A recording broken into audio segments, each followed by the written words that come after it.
we actually had to pull back the ad spend because it was kind of getting a little bit ridiculous and I wasn't even spending on brand. And the reason why, this is the same exact reason why Google and Meta, even if it's cold inbound, you have to understand that everything that you thought was a lie, every single thing that you can believe of what that campaign is supposed to do and your predetermined disposition as to how you are measuring that campaign is so far different than what you think.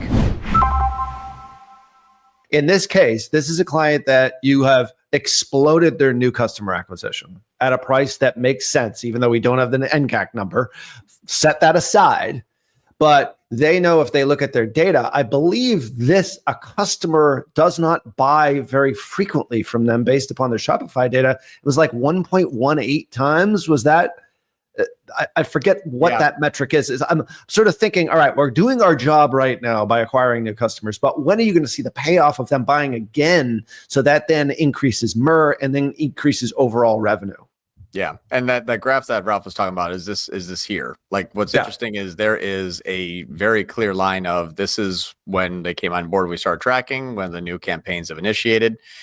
What's really interesting too is you can see the media efficiency ratio actually at the time when they joined us at about a 2.2 because that's a little bit lower than the halfway point between 0 and 5. Yeah. And now it's about a 4.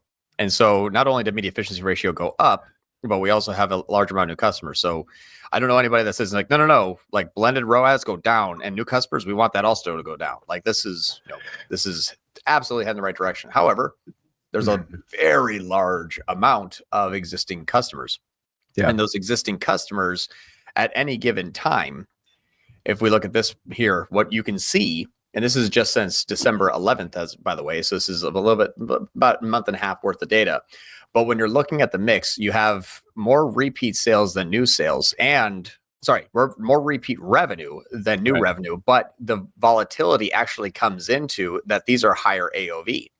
So this is a higher volume, lower AOV because they're new sales than lower volume. Now, what's bad is something that has a lower volume with a higher AOV that is also declining is going to have a larger impact on the more expensive customers that we're bringing in for a lower AOV the first time. So you have very valuable free customers leaving and less valuable first-time customers increasing, which is going to stop the bleed and hemorrhage. But at the time where those new customers turn into existing customers is when you're going to see the second metric grow. Yeah.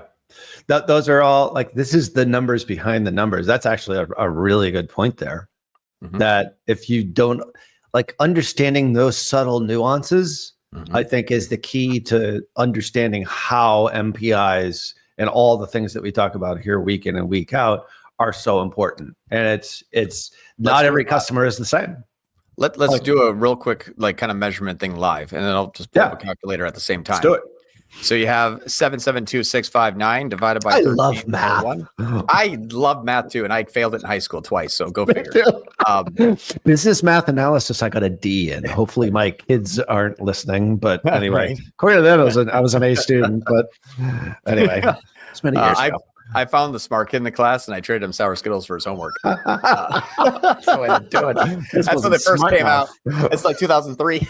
All right. So here's what's funny. Skittles. AOV on first-time customers, 33. AOV on returning customers, 59. That is almost double. Yeah. Your returning customers are worth almost twice as much as your new.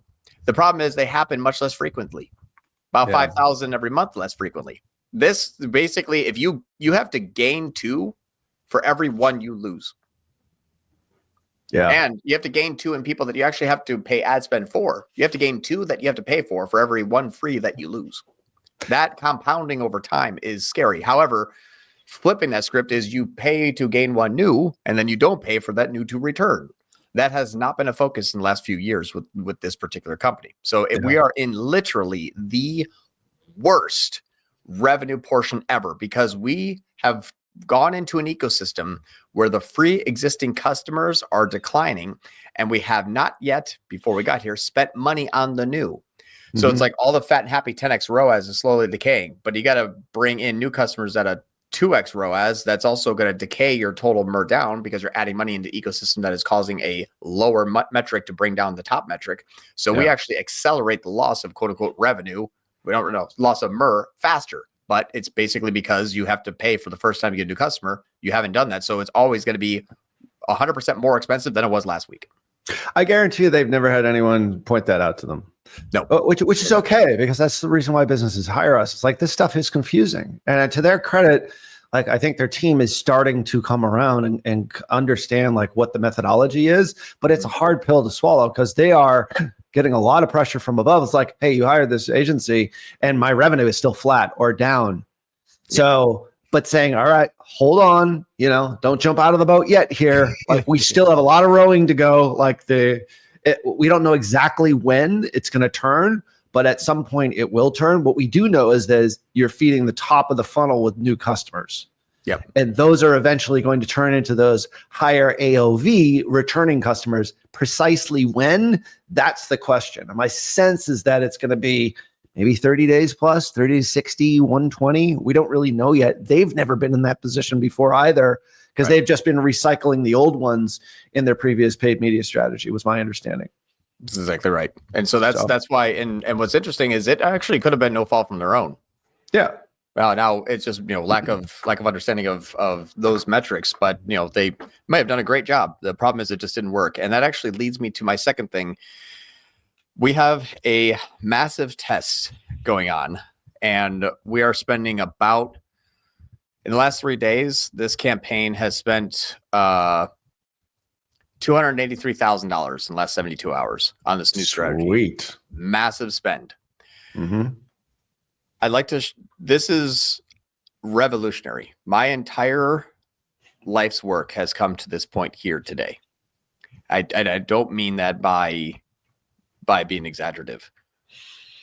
Most people in the industry know me as obviously the person that's measuring new versus returning. I've been speaking about that for years. And my reasoning is because auto targeting, things like Advantage Plus audiences, Performance Max, Demand Gen, go wherever they want. That's true. That's always been true. The inefficiency and inability to launch something new has been an issue for a lot of companies. Like launching something new or scaling or growing, acquiring new customers, that has always been the case. The catalyst to why this has been starting to be a failure is the pixel and the tag. The pixel and the tag on the digital property, i.e. your website, can see all traffic. So it will go after all of your existing customers. It will go cross remarket all of your existing new product campaigns, meaning I'm getting a new product launch and I'm getting clicks here. And then my other campaign on a different product is remarketing those clicks because they look like they're going to buy in that campaign at ad spend today. So we made a test and we said, what if we only counted new customers inside each one of the platforms? And what if we built out 16, we have a company with 16 products. What if we built out 16 websites with 16 carts, with 16 ad accounts, with 16 pixels? What would happen then? What if the pixel and the tag couldn't steal from itself or from each other? Meta can't steal from Google now. Performance Max can't steal from Meta. Advantage Plus can't re-get your own old customer back. What if that was possible? That would seem to solve almost all the world problems that I usually face. So we ran this test for the last 3 days. We took 2 products. In theory, yes. In theory. I follow completely what you're saying. And we have done this before when accounts or ad accounts just aren't working anymore. It's like you need to scratch the whole thing and start from scratch. The pixel is poisoned, is what we used to say. Do you build new websites? We would not build a new website. That's even more interesting. So we built a website and a checkout experience that is off the root domain. It's living in new URL land. It's brand new. We've done subdomains, but not completely new URLs. So subdomains sometimes can work, but the checkout experience usually has the other pixel on there. So they actually converge and they meet, and that's where it shares traffic. True. So we went and basically said, we built a brand new company from the ground up. Besides the LLC, that's everything else is new. It's a new ad account. It's a new pixel. It's a new website. It's a new checkout experience. It is completely isolated from anything that they've ever done before. I'm going to share screen now. And I've labeled what I know that these products are called. And I actually had a copy of our last CAC update metric that where we look at everything here. These are my 2 that I labeled test. What I'm going to share here on the screen is this is with data that is on, this is our total spend each day, and this is the total new customers, total customers, net sales, and the CAC each day. This is an amalgamation of all of the spend, these 4 metrics here, it's a combined totals of all of our individual campaigns here. We did the test for the last 3 days on these 2 here.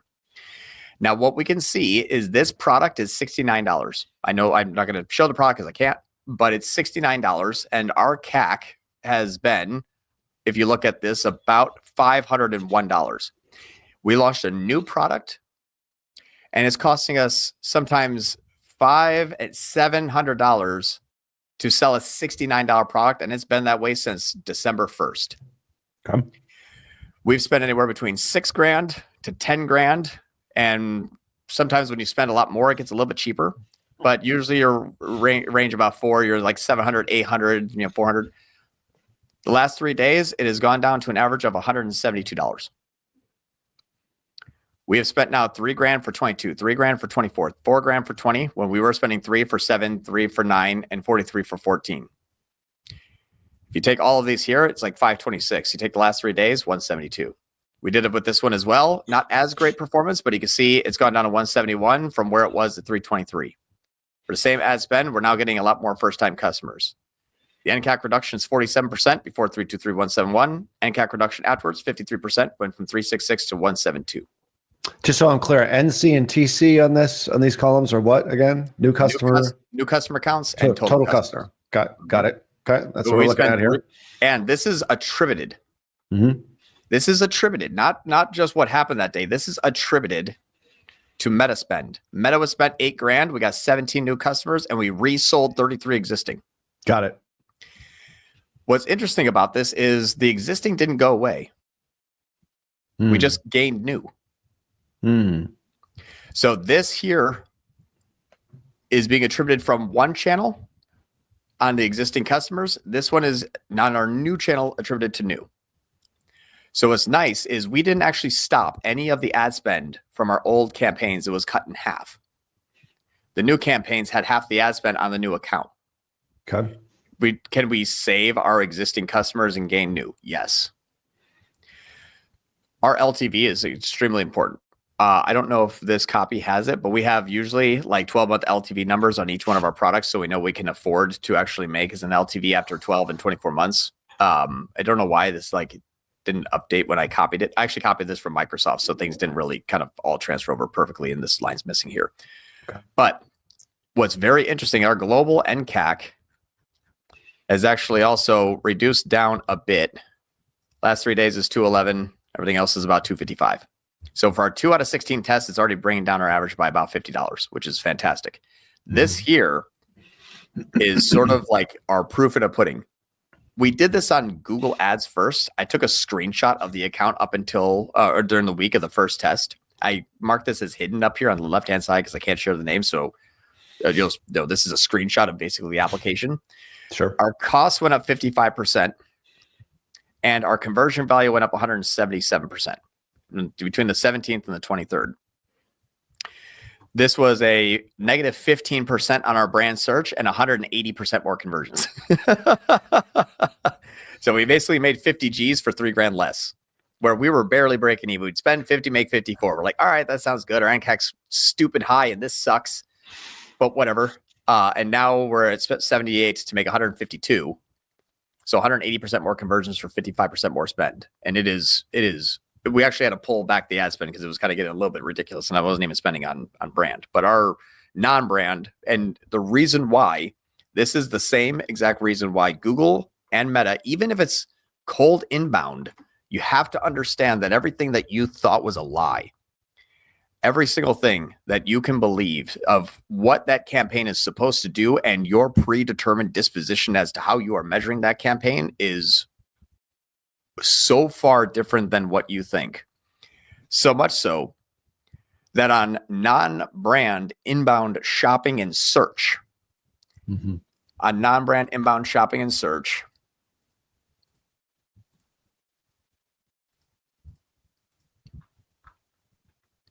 please hold while this is loading. I don't know why this is not going to the right one. Sorry, let me just move that over here for a moment. I'm showing everybody everything. That's all right. That's good. No one record. Just saw John Moran's inbox. Yeah, one of them. I have like 4 up there. Jesus. I hate trying to leave other companies. It takes a while. I still have to be like looking through an email every now and then. All right, there we go. So this one has a higher T-ROAS on, a little bit higher, like 200 to 300%. And that higher T-ROAS, if you're using a 200 to 300% higher T-ROAS, it predicts who is trying to convert. And that's what's really interesting about this is you're like, all right, so Meta's going to go some warm and some PMAX. No. This actually affects your non-brand standard shopping. That's how crazy this whole thing is. When you're looking at an inbound non-brand Google, for example, and we have one here that's labeled that. This test here that is dropping this NCAC on both Google and Meta, all of a sudden now we've just cracked the code. We've solved for the issue of pixel stealing and traffic overlap. We've actually made individual funnels. The next part here is this, for example, is a non-brand DSA is 27% new visits. Really warm. This one here is also a non-brand standard shopping at 17%. If I'm looking at these 200 leads that this inbound non-brand is coming into, this is what's crazy. This 203 leads, people that have added items to the cart and gave their email, maybe checked out, maybe didn't.